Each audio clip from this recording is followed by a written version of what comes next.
Hello प्यारे बच्चों, कैसे हो आप सब। उम्मीद करता हूँ आप लोग ठीक से होंगे। जैसा कि आप लोग देख पा रहे हैं यहाँ पे अणुसंघ के गुणधर्म यानी कि कॉलिगेटिव प्रॉपर्टी, हम इसके बारे में अध्ययन करने वाले हैं, जो कि केमिस्ट्री हमारा है ये। और इसमें ये अणुसंघ के गुणधर्म कॉलिगेटिव प्रॉपर्टीज, तो अणुसंघ के गुणधर्म कहते किसे हैं। यहाँ पे डिफिनेशन लिखा हुआ है, विलयन का वह गुण जो विलय की प्रकृति पर निर्भर नहीं करते हैं। विलयन का वह गुण जो विलय की प्रकृति पर निर्भर नहीं करते हैं, बल्कि विलय के कणों की संख्या पर निर्भर करते हैं, अणुसंघ के गुणधर्म कहलाता है। अणुसंघ के गुणधर्म निम्नलिखित 4 प्रकार के होते हैं। कितने प्रकार के होते हैं? अणुसंघ के गुणधर्म निम्नलिखित 4 प्रकार के होते हैं। सबसे पहला जो होता है वाष्प दाब में आपेक्षिक अवनमन होता है, दूसरा होता है क्वथनांक में उन्नयन होता है, और तीसरा होता है हिमांक में अवनमन, और जो चौथा होता है वो परासरण दाब है। उम्मीद करता हूँ ये आपको समझ में आया होगा।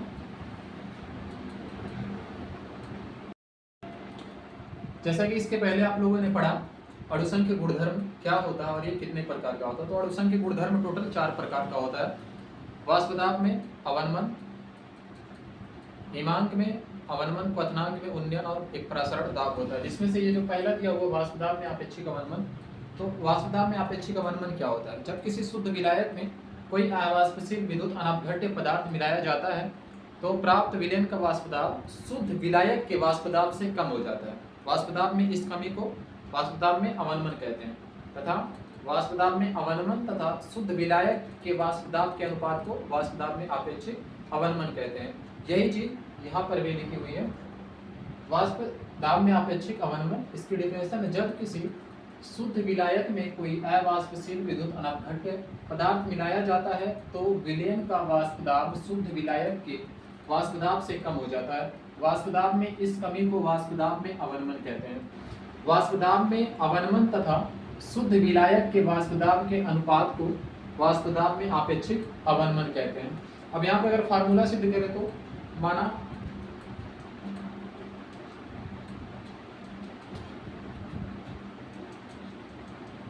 शुद्ध विलायक का वाष्प दाब P नॉट माना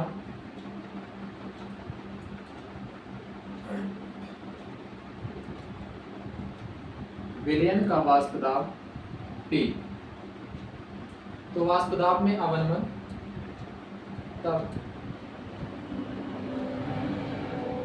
वाष्प दाब में अवनमन क्या हो जाएगा, यानी कि डेल्टा पी। वाष्प दाब में अवनमन को डेल्टा पी से डिनोट करेंगे। ये जो पहले वाला वाष्प दाब है शुद्ध विलायक का वो अधिक है, और जब विलयन बना दिया गया तो वाष्प दाब में कमी आ गई। तो पहला वाला अधिक है, दूसरे में कमी आ गई, तो पहले वाले में से यानी शुद्ध विलायक में से पी नॉट में से पी को घटा देंगे, ये वाष्प दाब में अवनमन हो गया। अब जब आपेक्षिक अवनमन निकालेंगे, वाष्प दाब में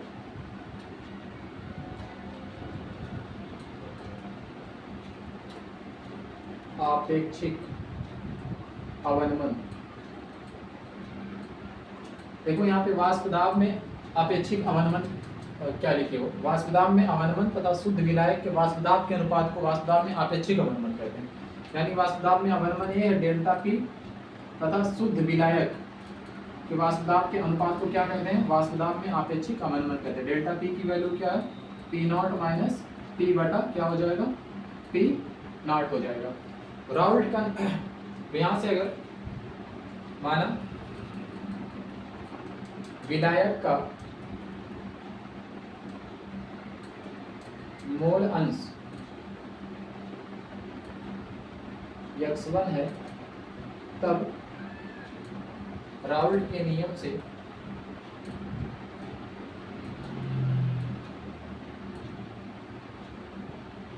राउल्ट का नियम क्या कहता है, प्रत्येक घटक का आंशिक वाष्प दाब उसके मोल अंश के अनुक्रमानुपाती होता है। तो यहाँ पे हो जाएगा P equal to P naught x1। इसी P की वैल्यू को यहाँ पे पुटअप करेंगे, यानी कि यहाँ नीचे दिख रहा है अभी ये जो दिया होगा delta P, delta P equal to क्या है, P नॉट माइनस P। अब इस p की वैल्यू को यहाँ पे पुटअप करेंगे, यानी कि क्या हो जाएगा, डेल्टा p इक्वल टू, ये देखो क्या हो जाएगा, इस p की वैल्यू को यहाँ जब पुटअप करेंगे, p नॉट माइनस p, ये p इक्वल टू क्या, p नॉट x1। अब यहाँ पे देखो p नॉट को कॉमन कर लेंगे, ये डेल्टा p इक्वल टू है, तो डेल्टा p इक्वल टू यहाँ से p नॉट इन दोनों में कॉमन हो जाएगा, तो बचेगा क्या, 1 माइनस x1। तो delta p equal to p naught, अब जानते हो मोल पढ़े हो, x1 plus x2 equal to 1 होता है, तो यहाँ से अगर हम लोग x2 की वैल्यू निकालेंगे तो क्या हो जाएगा, 1 माइनस x1, ये निकल के आएगा। तो x2 की वैल्यू 1 माइनस x1 के प्लेस पे x2 पुटअप कर सकते हैं, तो इसके बराबर क्या है, x2 है, तो यहाँ पे x2 पुटअप कर देंगे, ठीक है।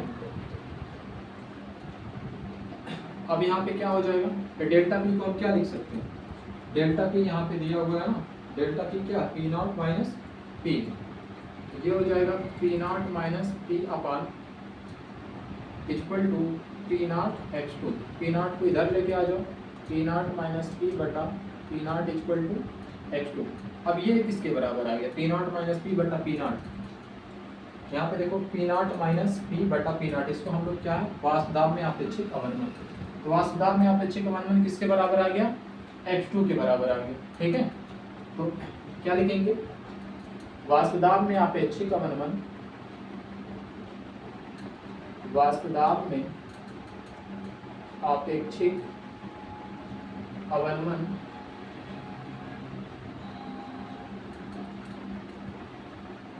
विलेय के मूल अंश के बराबर होता है। ये विलेय का मूल अंश हो गया, विलेय का हम लोग x1 माने थे यहाँ पे, और ये x2 है विलेय का मूल अंश, तो ये वास्तव में अपेक्षित अवनमन किसके बराबर हो गया, विलेय के मूल अंश के बराबर हो गया, तो यहाँ से वास्तव में अपेक्षित अवनमन हो गया। अब यहाँ से ये क्या है, मूल अंश है, इसका पूरा फार्मूला निकालेंगे तो क्या आ जाएगा, p naught minus p upon p naught equal to, ये मूल अंश है, तो मूल अंश कैसे निकाला जाता है, ये विलेय का मूल अंश है, तो हो जाएगा विलेय के मोलों की संख्या, है ना, विलेय के मोलों की संख्या बटा विलेय के मोलों की संख्या प्लस विलेय के मोलों की संख्या, n2 बटा n1 प्लस n2। अब अगर इतना हो गया हो तो आप लोग स्क्रीनशॉट मान लो या इसे नोट कर लो। अब हम इसे इरेज एक बार फिर से हम यहाँ पे बता दे रहे हैं, जब किसी शुद्ध विलायक में कोई आवासविषयक विद्युत अपघट्य पदार्थ मिलाया जाता है तो विलयन का वाष्पदाब शुद्ध विलायक के वाष्पदाब से कम हो जाता है, वाष्पदाब में इस कमी को वाष्पदाब में अवनमन कहते हैं। वाष्पदाब में अवनमन तथा शुद्ध विलायक के वाष्पदाब के अनुपात को वाष्पदाब में आपेक्षिक अवनमन कहते हैं।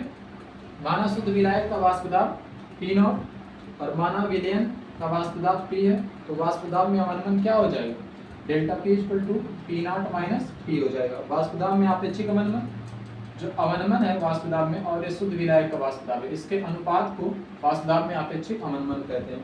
तो माना विलायक का मूल अंश x1 है, तब राउल्ट के नियम से P equal to P naught x1 और यहाँ पे क्या है, delta P equal to P naught minus P, वही चीज़ यहाँ पे लिखा है P equal to P naught x1, इस P के जगह पे इसकी वैल्यू रखेंगे P नॉट x1, तो P naught minus P naught x1, यहाँ P नॉट कॉमन हो जाएगा और ब्रैकेट में 1 माइनस x1।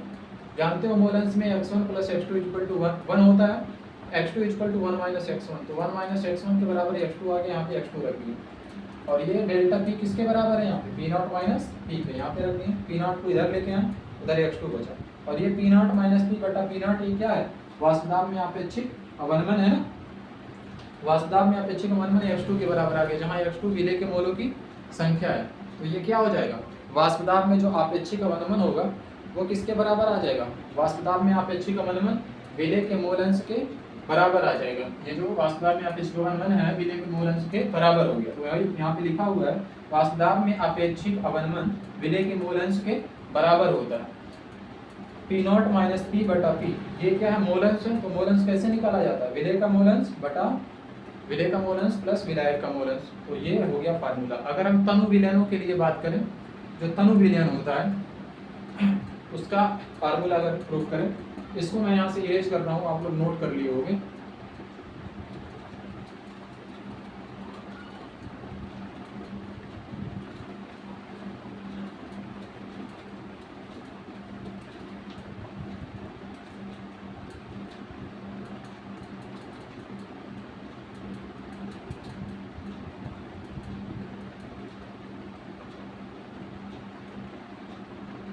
तनु विलयनों के लिए, तनु विलयन कहते हैं, किसे कहते हैं, तनु और सांद्र विलयन। सांद्र विलयन में विलेय की मात्रा अधिक होती है और तनु विलयन में क्या होता है, विलेय की मात्रा बहुत कम होती है। तो यहाँ पे देखो विलेय की मात्रा, यहाँ पे विलेय कौन है, N2 है ना, तो जो तनु विलयन में विलेय की मात्रा बहुत कम होती है, यानी इसकी मात्रा N2 की बहुत कम होगी, तो N1 प्लस N2 जो है किसके बराबर हो जाएगा, N1 के लगभग, क्योंकि N2 की बहुत कम मात्रा रहेगी तनु विलयन में, विलेय की मात्रा तनु विलयन में बहुत कम होती है, तो ये N2 ये किसका मोलों की संख्या, विलेय की मोलों की संख्या, तो इसकी मात्रा बहुत कम रहेगी, इतनी कम रहेगी कि इसे हम निगलेबल मान लें, लगभग ये दो इसको मिलाने पे भी N1 के बराबर ही रहेगा। तो यहाँ पे क्या हो जाएगा, पी नॉट माइनस पी बटा p naught equal to N2 बटा N1 प्लस N2 लगभग किसके बराबर, N1 के बराबर है। तो यहाँ पे हो जाएगा पी नॉट माइनस पी बटा p naught equal to N2 एक क्या है, विलेय के मोलों की संख्या है, तो विलेय के मोलों की संख्या कैसे निकालोगे, पदार्थ का भार ग्राम में बटा पदार्थ का अणु भार को, ये 2 है तो W2 रहेगा, पदार्थ का भार ग्राम में होता है, पदार्थ का अणु भार को M2 से डिनोट कर दो, और ये क्या है, इसका भी भार ग्राम में हो जाएगा, तो यहाँ हो जाएगा W1 और इसका भी अणु भार हो जाएगा, तो M1 हो जाएगा। आगे जब सॉल्व करेंगे, यानी कि पी नॉट माइनस पी बटा p naught equal to W2 बटा M2 गुणे ये वाला पलट जाएगा M1 बटा W1 बराबर W2 M1 बटा M2 W1, ये निकल के फार्मूला आ गया, यानी कि पी नॉट बस ये हो गया, एक फार्मूला हो गया, यानी कि फार्मूला हो जाएगा p naught minus p upon p naught equal to W2 M1 बटा M2 W1, ये हमारा वाष्पदाब में अपेक्षित अवनमन का फार्मूला हो गया। उम्मीद करता हूँ आपको ये समझ में आया होगा, अगर समझ में आया तो कमेंट बॉक्स में ज़रूर बताएं कि हाँ समझ में आया है, आगे और भी इस तरह की हम वीडियो बनाएं।